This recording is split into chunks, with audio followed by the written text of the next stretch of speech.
It's a Tuesday in Mill Haven, Ohio, and Ray Cutler has a stack of unfinished orders piled so high on his work table that his coffee mug has been buried somewhere underneath it for 3 days. He's not sure where it went. He just keeps buying new ones. Ray runs a custom uniform shop. Work shirts, coveralls, reinforced denim for the factory guys and mechanics scattered across the county. 11 years in business. And in 11 years, the man has never once turned down a job. Not once. Which sounds admirable, until you realize Ray also hasn't had a full night's sleep in about 4 months. He wore that like a badge of honor. 18 hours yesterday, he'd announce at the diner on Main Street like he'd just crossed a finish line. The other regulars would nod politely. Ray took that as a standing ovation. He believed, absolutely, stubbornly, with everything in him, that success was just a matter of hours.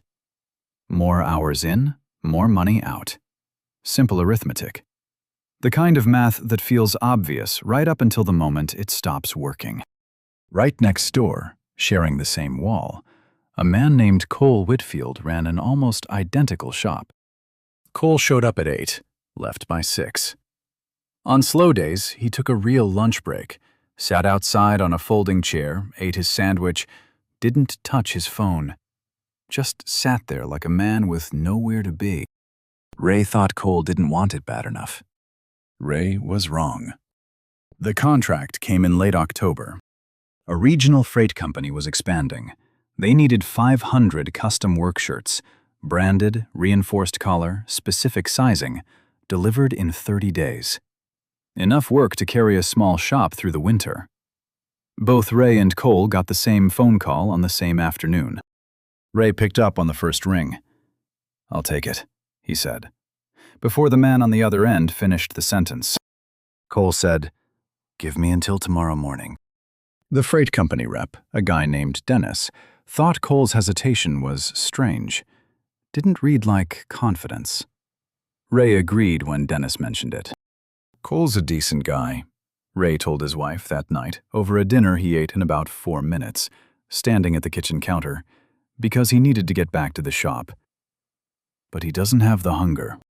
Cole, meanwhile, was sitting at his kitchen table with a legal pad, doing math.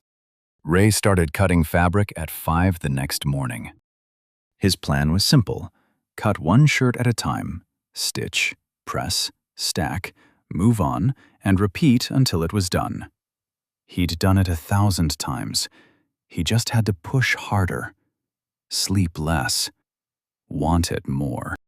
By the end of week 1, he had 43 shirts done. He told himself he'd make it up. He had a lot of conversations with himself that first week, now that I think about it. Cole, on the other hand, had spent the first 2 days doing almost no stitching at all. He drove out to a supplier in Columbus and came back with a layered cutting guide that let him stack and cut 10 shirt panels at once. He spent half an afternoon rearranging his work table, tools in order, materials staged and ready. Then he brought in his nephew Marcus, 19 years old, 2 summers of shop experience, and spent most of a morning showing him how to run the simpler seams clean and straight.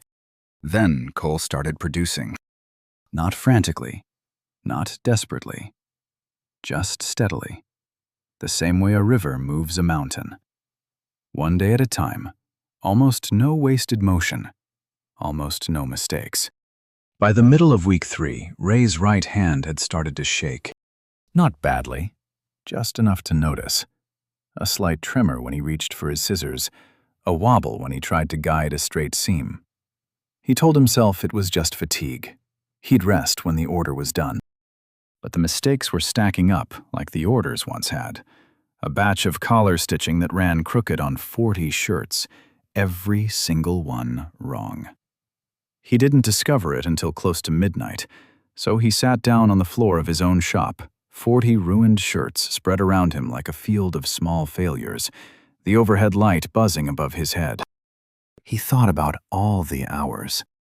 He'd given everything he had, missed 2 of his daughter's soccer games, eaten most of his meals standing up or not at all, run on 5 hours of sleep a night for 3 straight weeks, sometimes 4.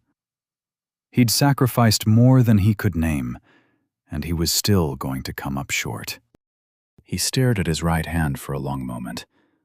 The knuckles were raw. A small cut on his index finger that hadn't fully healed in 2 weeks. He'd thought if he just outworked everybody, nothing could stop him. Cole finished his half of the order in 26 days. Every seam even, every shirt sized correctly. Not a single one pulled and redone. Dennis from the freight company drove out to both shops on a Friday afternoon. He stood in Ray's shop, looked at the stacks, some solid, some clearly redone, some still unfinished, and didn't say much. He wrote Ray a check for the work that had been completed and told him he appreciated the effort. Then he walked next door to Cole's shop. Stayed in there for 45 minutes. Ray watched from his front window the whole time. When Dennis finally came out, he shook Cole's hand. They stood in the parking lot talking for a while.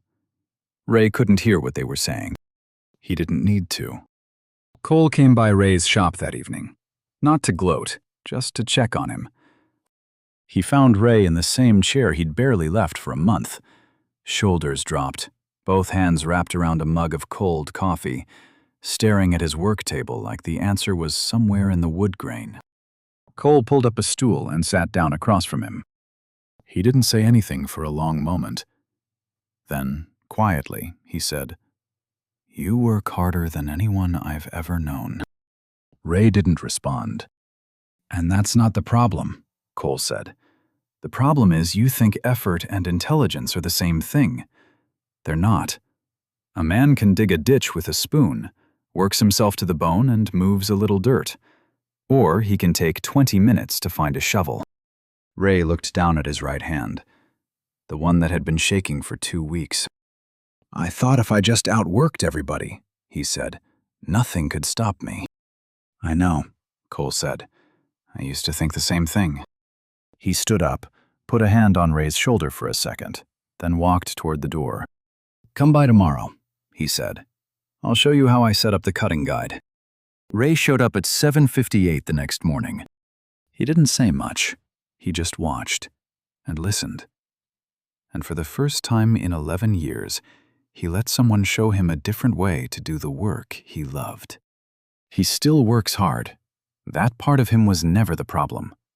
But he stopped measuring his worth in hours, stopped wearing exhaustion like a trophy, stopped confusing sacrifice with strategy.